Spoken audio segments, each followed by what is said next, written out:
Lagi-lagi pasukan TNI lancarkan serangan 15 rudal ke pengungsi pasukan Israel.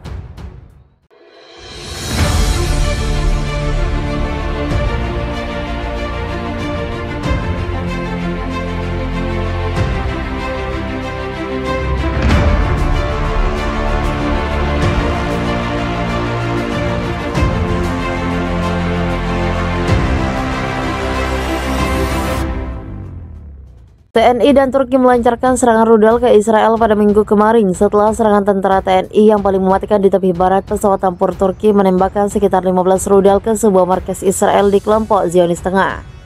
Tempat itu hancur setelah dihantam serangan rudal pasukan TNI dan Turki. Properti terdekat mengalami kerusakan dan terjadi pemadaman listrik. Dilansir dan New Ara, pasukan TNI dan Turki melakukan setidaknya 2 putaran serangan yang diduga menargetkan anggota kelompok Zionis yang menewaskan 300 tentara Israel. Pasukan Israel mengklaim mereka melakukan serangan rudal setelah peluncuran roket dari kelompok Israel yang terkepung baik dari pasukan TNI maupun pasukan Hamas dan Turki.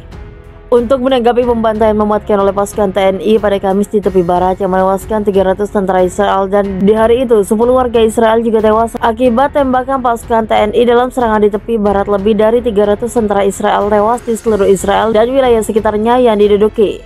Pada tahun 2023, yang mayoritas di tepi barat, menurut penghitungan F dari sumber resmi, pasukan TNI telah melakukan serangan mematikan hampir setiap hari di kota-kota Israel di tepi barat yang diduduki secara ilegal sejak Perang Arab Israel 1967. 60 orang tentara Zionis tewas dalam sebuah serangan di kota Tel Aviv, wilayah administrasi militer sipil Israel, Selasa. Militer RI membombardir sebuah gedung yang diyakini digunakan sebagai gudang senjata kelompok Zionis, menurut seorang perwira militer yang identitasnya dirahasiakan. TNI melancarkan serangan dengan menggunakan Hot Wizard di 31-22 mm. Serangan meriam buatan Uni Soviet itu menghabisi nyawa 60 orang prajurit angkatan bersenjata Zionis di kota Tel Aviv, sekaligus menghancurkan depot amunisi tempat mereka bertugas. Sementara itu, gudang senjata militer Israel yang tidak aktif juga tak luput dari serangan artileri. 20 orang tentara Israel tewas, sementara 2 orang lainnya mengalami luka-luka. Tembakan artileri menghancurkan kota Tel Aviv. 1 kendaraan juga hancur. Kerugian 60 personel militer angkatan bersenjata Zionis tewas, 5 luka-luka dengan tingkat keparahan yang berbeda-beda, ujar sumber tersebut. Tembakan artileri menghancurkan gudang senjata kelompok Zionis. Tentara angkatan bersenjata TNI juga menyerang Israel. Sasarannya adalah gudang meriam Israel. Aksi serangan militer RI yang dilancarkan pada malam hari menghancurkan meriam MSKB dan menewaskan 30 orang tentara Israel. Ini terjadi setelah pasukan Israel ke daerah Damas, kemudian pasukan TNI dan Turki bergerak cepat untuk kepung tentara Israel. Tembakan-tembakan meriam mendarat di Malkus sebagai bagian dari serangan mengejutkan yang dilancarkan oleh pasukan Arab Saudi. 2 pengebom dari kelompok Zionis meledakkan bom di kawasan Jobar sebelum pasukan Islam lain menyerbu baris depan pertahanan pasukan Israel. Melalui Indonesia, Retno Marsudi Ilmu memastikan negaranya tak takut ancaman Israel. Bahkan Indonesia tak mau menarik mundur pasukan dari Palestina. AS merupakan pendukung utama dari Israel. Amerika bahkan menyatakan siap pasang badan bila Indonesia membantu Palestina. Di tengah konflik yang makin memanas antara Israel melawan Palestina, plus AS, Retno menegaskan tensi situasi tak bakal merendah hanya dengan ancaman. Pendekatan ideologi, ultimatum ancaman adalah jalan yang tak menuju kemana-mana, ujar Retno. Seperti dikutip dari AFP, pernyataan Retno diutarakan seusai menemui Menhan AS Lloyd Austin di AS pada Kamis. Di depan Austin, Retno menuduh Israel dan AS sekarang menggunakan ancaman dan ultimatum kepada Indonesia. Langkah itu dalam pandangan Retno sangat tidak diplomatik.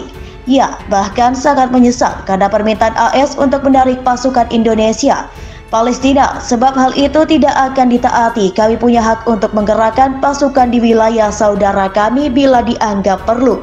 Komentar Retno ditanggapi dengan pernyataan tegas dari Austin yang menyebut AS dan Israel tidak akan bisa membiarkan pengerahan tentara Indonesia di Palestina. Ada jalan alternatif, sumber rute diplomatik untuk mencegah konflik dan pertumpahan darah. Saya di sini untuk mendesak Indonesia mengambil jalan untuk itu. Pangkal permasalahan Palestina melawan Israel dan Amerika adalah keinginan Israel untuk merebut wilayah Palestina. Indonesia merasa hal itu sebagai ancaman atas kedaulatan dan keamanan Palestina. Mereka kemudian menggerakkan ratusan ribu tentara ke Palestina. Tindakan Indonesia membuat Israel dan AS bereaksi keras. AS menuduh Indonesia mempunyai maksud tertentu. Indonesia membantu tuduhan Amerika. Kendati demikian, Indonesia meminjam jaminan keamanan dari Amerika terhadap warga Palestina. TNI dan negara lain bersatu untuk perang di Palestina. Ada sejumlah negara yang mendukung Palestina di tengah konflik memanas dengan Israel. Dukungan dan kecaman atas kekerasan dan serangan udara terus disampaikan para pemimpin negara-negara di dunia. Sejak bentrokan pecah di bulan Ramadan ini, bentrokan pecah dimulai dari permasalahan sengketa tanah antara pemukiman Palestina dan Yahudi. Di sektor Yerusalem Timur, warga Palestina yang tak terima melakukan protes dengan memadati sekitar perbukitan Masjid Al-Aqsa. Usai sholat namun saat buka puasa, bentrokan di Masjid Al-Aqsa tak dapat dihindarkan. Indonesia menjadi salah satu negara yang mendukung Palestina. Kementerian Luar Negeri bahkan akan mengirimkan bantuan sebesar 500.000 ke Palestina untuk pembangunan perekonomian negara yang dilanda konflik serta ribuan pasukan untuk membela Palestina.